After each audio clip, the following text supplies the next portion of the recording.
Again, because we're saying that, 50% of the dentists to the Dravida Munnetra Kazhagam, the AIADMK already on a weak footing because we're talking about 2021 numbers, loses 19 seats. That means the TVK reaches 145. This is a great scenario for Vijay, but impossible, near impossible to ensure that you ensure 50% dent to the DMK. Scenario number 2, let's pull that up for you. Again, same where we stick to 30% and 35%, but this time they flipped it around. A bigger dent than 50% to the DMK at 60. Again, for the AIADMK, a 30% dent, and then others at 10. What will that look like seat-wise?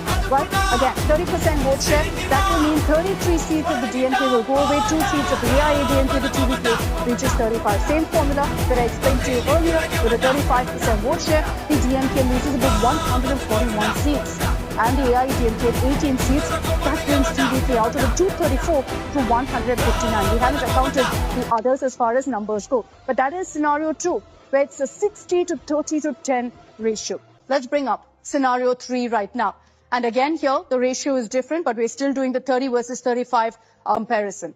What if there's an equal cut into DMK and AIADMK? That 40% of the DMK vote share is what Vijay eats into, and then 40% of the AIADMK, others at 20. If I were to break that down in seat share, that a 30% vote share is what Vijay's managed to secure, minus 13, minus 6 for the AIADMK, and that brings it to 19 for the TVK.